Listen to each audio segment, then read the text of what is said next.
TCC sobre a associação da resposta inflamatória com IMC em participantes do estudo populacional no sul do Brasil.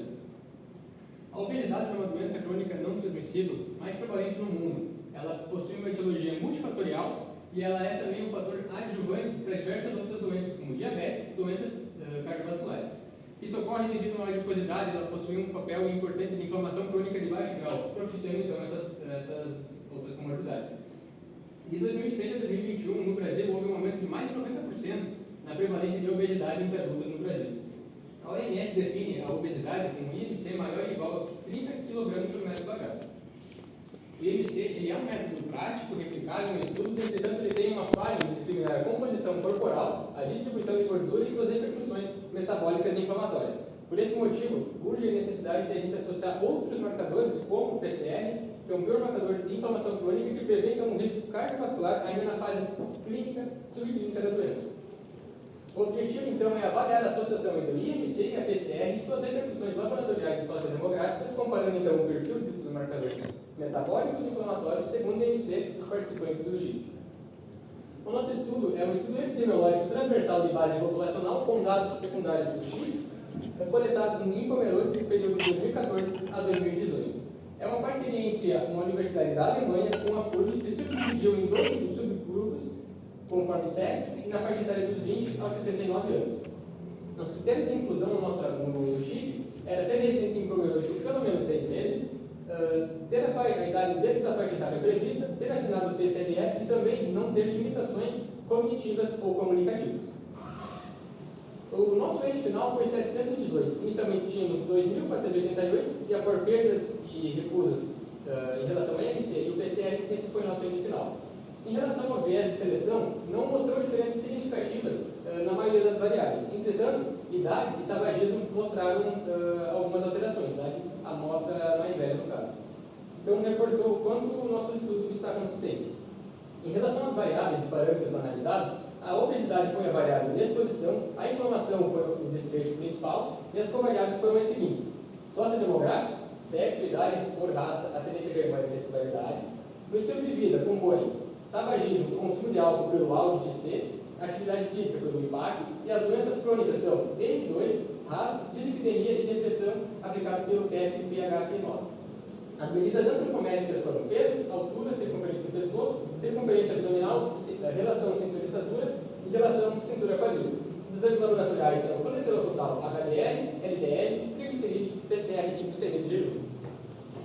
As variáveis foram coletadas da seguinte maneira: inicialmente foram feitos a avaliação do peso e altura por uma balança eletrônica com estadiômetro acoplado e a circunferência do pescoço, circunferência abdominal e demais outras circunferências foram feitas com uma fita métrica medida em centímetros.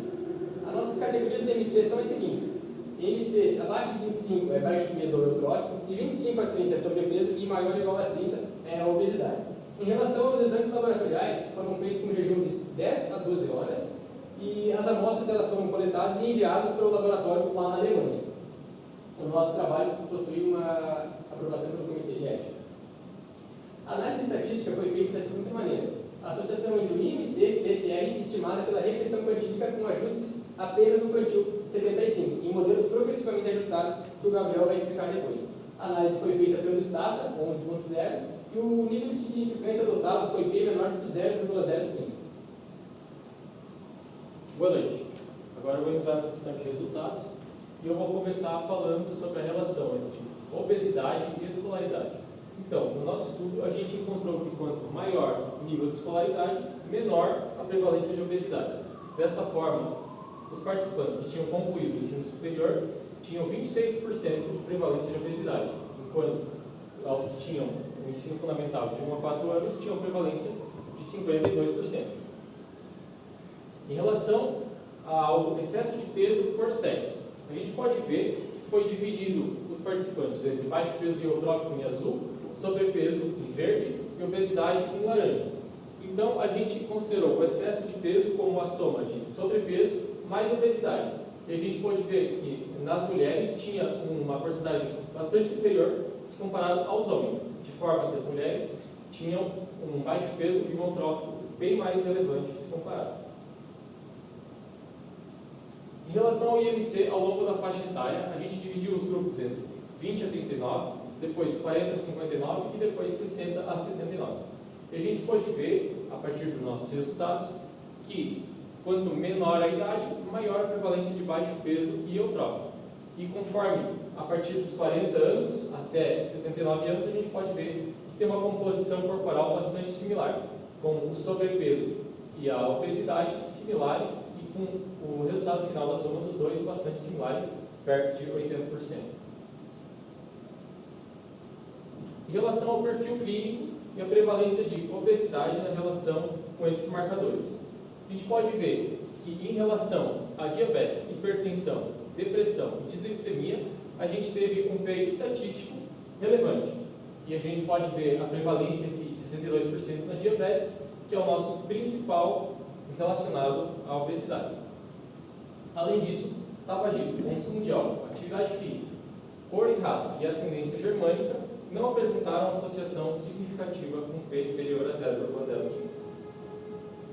Em relação ao perfil antropométrico, os nossos resultados foram de acordo com o esperado. Dessa forma, conforme o aumento do IMC, tinha um maior aumento da circunferência do pescoço, circunferência abdominal, aumento da razão cintura-estatura e aumento da relação cintura-quadril. Dessa forma, a gente pode ver que sempre os valores foram aumentando e todos com P significante. Em relação ao perfil laboratorial, na parte de triglicerídeos, os triglicerídeos foram aumentando de forma linear conforme foi aumentando o IMC. Dessa forma, o baixo peso aumentou para o sobrepeso, então aumentou para a obesidade.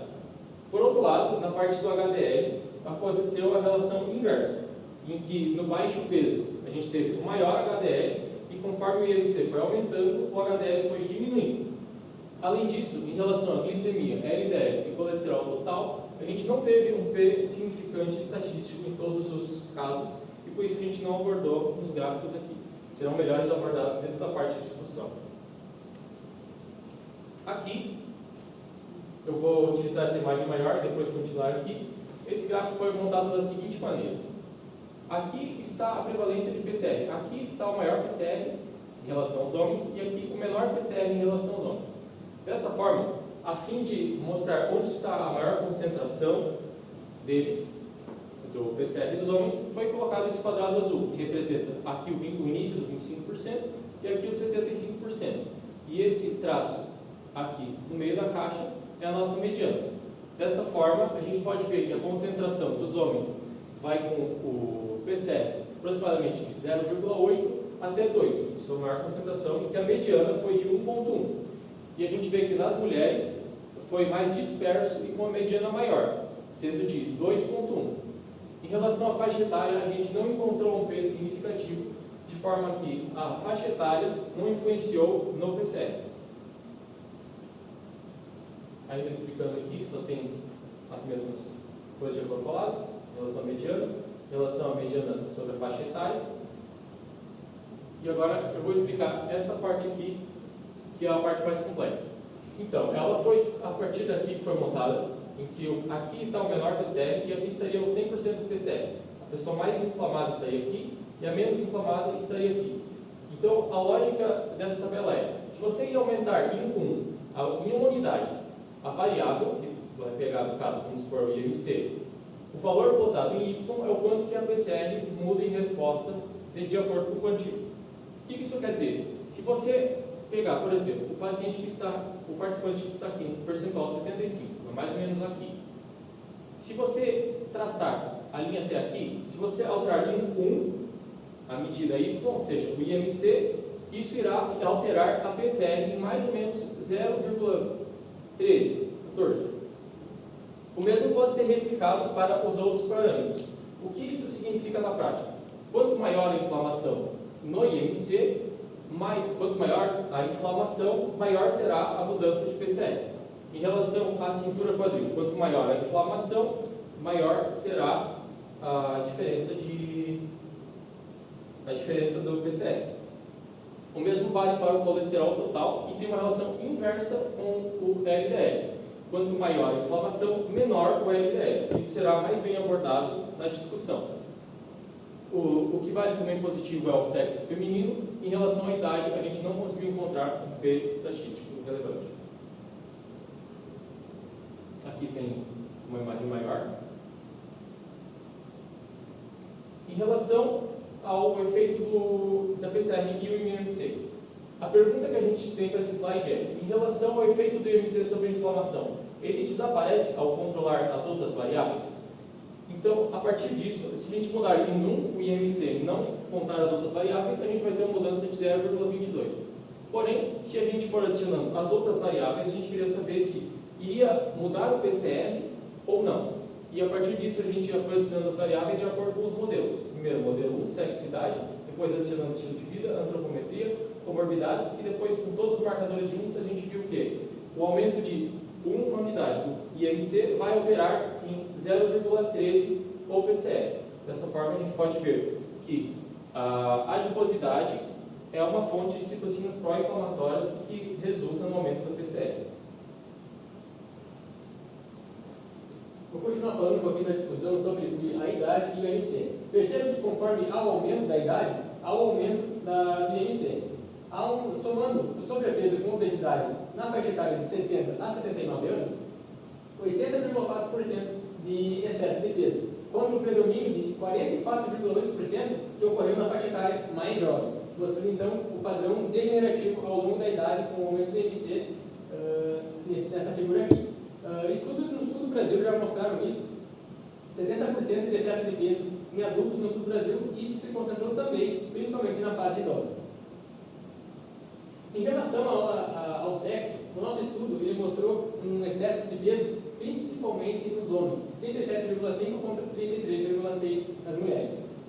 Perceba-se que na Pesquisa Nacional de Saúde de 2019 houve o contrário, 29,5% de mulheres obesas e contra 21,8% de homens obesos. Já o PIGMEL 2021, que é um dado que utiliza nas capitais brasileiras, mostrou o mesmo que o nosso, uma prevalência de homens obesos de 59,9%. Acredita-se que a melhor explicação para a tendência de mulheres serem mais obesas é a questão do estrogênio na pré e na pós-menopausa. No início, na pré-menopausa, tem uma deposição de gordura principalmente periférica, enquanto na pós-menopausa, no período climatério, o hipoestrogenismo provoca uma deposição de gordura principalmente visceral, acarregando maior morbidade para essas mulheres. Em relação à escolaridade do tabagismo, a escolaridade tem uma relação inversa com a adiposidade. Observou-se no nosso estudo que 52,3% de obesidade naqueles que tinham o fundamental incompleto é o valor 2 vezes maior daqueles que tinham o superior completo. Isso está de acordo com a literatura que mostrou cerca de 65% de obesidade maior daqueles que tinham menos de 8 anos de estudo, mostrando o quanto a baixa escolaridade potencializa o desenvolvimento de obesidade ao longo dos anos. Nosso estudo mostrou que obesidade em atuais fumantes comparado à obesidade em ex-fumantes não teve uma relevância significativa. A gente acredita que isso possa ser por uma omissão nos questionários ou até mesmo uma abstinência recente, causando esses dados muito próximos. Em relação às comorbidades, a obesidade ela se concentrou principalmente naqueles que tinham hipertensão, diabetes, dislipidemia, depressão ou duas ou mais das comorbidades citadas. Esse achado está em consonância com a literatura que mostrou uma maior incidência de DM com excesso de peso pelo estudo ELSA Brasil. Além disso, hipertensão e diabetes estão mais do dobro naqueles obesos versus eutróficos e um risco de até 2 vezes mais de desenvolver depressão naqueles que possuem obesidade. A antropometria também esteve associada positivamente com triglicerídeo, glicemia e negativamente com o HDL, mostrando o papel importante da adiposidade na dislipidemia. Além disso, os fatores de vida, estilo de vida, não variaram de forma importante entre as categorias de IMC, então deslocando o peso para o componente clínico-metabólico. Em relação ao perfil lipídico, perceba-se que, conforme há o aumento do IMC, há um aumento concomitante de triglicerídeo e uma queda do HDL ao longo do aumento do IMC. Diferente disso, como o Gabriel já explicou, o LDL e o colesterol total eles não possuem esse padrão linear igual o HDL e o triglicerídeo. Eles sobem do grupo de baixo peso barra eutrófico para o grupo de sobrepeso, entretanto esse aumento ele não sucede para o grupo de sobrepeso para a obesidade. Explicações da literatura sugerem que a inflamação crônica, principalmente nos pacientes sobrepeso para obesidade, essa inflamação ela diminui a síntese hepática de lipoproteínas e também aumenta o catabolismo dessas lipoproteínas, culminando em um menor nível de LDL, HDL e colesterol. Estudos antigos já comprovaram que o IMC ele compromete o lipidograma com uma menor força de associação do LDL e colesterol quando comparado ao par HDL triglicerídeo. Em relação à glicemia de jejum, o nosso estudo mostrou um aumento da glicemia do grupo baixo peso e hipertrófico para sobrepeso e, da mesma forma, não teve o aumento significante do sobrepeso para a obesidade. As explicações possíveis são várias, mas eu vou citar principalmente o aumento do compensatório da insulina, causado pela obesidade, a obesidade gera resistência insulínica, causando então um aumento compensatório da insulina basal e a hiperfunção das células betas, tentando compensar essa resistência insulínica e atenuar os incrementos glicêmicos causados pela obesidade. Aqui, continuando na parte da IMC pelo PCR, a gente viu que os nossos resultados persistem com o aumento da PCR em relação ao IMC, mesmo após todas as variáveis. Em relação à razão cintura-quadril, ela teve o mesmo resultado. E isso está de acordo com o que se conta na literatura, que o tecido adiposo é descrito como uma fonte de citocinas pró-inflamatórias. Além disso, no estudo de Nari, ele viu um efeito sinérgico entre o IMC e a circunferência abdominal sobre o PCR. Dessa forma, isso está de acordo com o que a gente encontrou. Sobre as limitações do nosso estudo. O nosso estudo teve um tamanho reduzido, com 718 participantes, teve um potencial viés de informação, comissão de respostas e inclusão de usuários recentes de tabaco e álcool, ausência de dados sobre medicações e foi um desenho transversal, ou seja, apenas uma visualização de um único momento. E a conclusão do nosso estudo foi que o aumento do IMC aumenta a PCR de forma independente. Além disso, a inflamação por sexo foi considerada maior em mulheres e, em relação à obesidade, a gente encontrou a obesidade concentrada em homens mais velhos e com menor escolaridade. Isso indica que a adiposidade e a inflamação devem ser juntas consideradas para estratificar o risco cardiometabólico. Essas foram as nossas referências, essas foram as inteligências artificiais usadas durante todo o processo de confecção do material novo para apresentar. E aqui a gente deixa o nosso muito obrigado a todos que participaram e vieram prestigiar a gente. Muito obrigado.